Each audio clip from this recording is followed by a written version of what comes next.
Operation సింధూర్లో participate చేసినటువంటి ఎవరైతే military forces ఎవరైతే ఉంటారో ఆర్మీ, ఎయిర్ ఫోర్స్, నేవీ ఆఫీసర్స్కి గ్యాలంటరీ అవార్డ్స్ అనేటివి ఇవ్వడం జరిగింది. సో ఎవరెవరికి ఏమేం గ్యాలంటరీ అవార్డ్స్ ఇచ్చారు, సో వాటికి కొత్తగా గ్యాలంటరీ అవార్డ్స్ ఏం పేర్లు పెట్టారు, ఎంతమందికి ఏ కేటగిరీలో ఇచ్చారు అనేది చూద్దాము. Okay, Sarvottam Yudh Seva medal. Sarvottam Yudh Seva medal వచ్చేసి మనకి 4 IAF officers, Indian air force ఆఫీసర్స్కి ఇవ్వడం జరిగింది, 2 ఆర్మీ ఆఫీసర్స్కి ఇవ్వడం జరిగింది.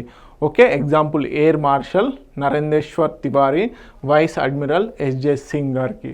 ఓకే, ఉత్తమ్ యుద్ధ సేవా మెడల్. ఉత్తమ్ యుద్ధ సేవా మెడల్ వచ్చేసి vice admiral Tarun Sobti.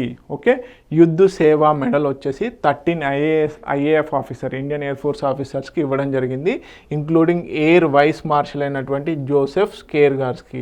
Okay, తర్వాత వాయుసేన మెడల్ వచ్చేసి వాయుసేన మెడల్ 26 ఆఫీసర్స్కి ఇవ్వడం జరిగింది ఇన్ ఎయిర్ ఆపరేషన్. ఎగ్జాంపుల్ వచ్చేసి గ్రూప్ కెప్టెన్ అంకుర్ హకీమ్, అదేవిధంగా wing commander Mayank Paliwal. Okay, Vir Chakra వచ్చేసి for acts of exceptional bravery. Okay, Vir Chakra వచ్చేసి ఎవరికి ఎక్సెప్షనల్ బ్రేవరీ ఎవరైతే చేశారో వారికి ఇవ్వడం జరిగింది. మొత్తం ఎన్ని రకాలు? 5 రకాల గ్యాలంటరీ అవార్డ్స్ ఆపరేషన్ సింధూర్లో వాళ్ళకి ఇవ్వడం జరిగింది.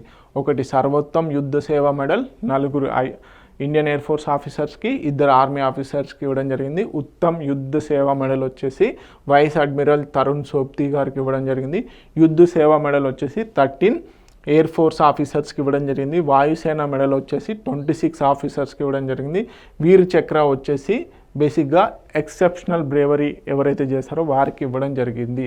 Okay, this is all about operation సింధూర్లో పాల్గొన్నటువంటి ఆఫీసర్స్కి ఇచ్చినటువంటి గ్యాలంటరీ అవార్డ్స్ నేమ్స్ కంపల్సరీ గుర్తుపెట్టుకోండి. టైప్స్ ఆఫ్ సర్వోత్తమ్, ఉత్తమ్, యుద్ధ్, వాయు, అదేవిధంగా వీర్ చక్ర. ఓకే, తెలుగు మీడియం అభ్యర్థులు ఎవరైతే ఉన్నారో ప్లీజ్ నోట్ ఇట్ డౌన్.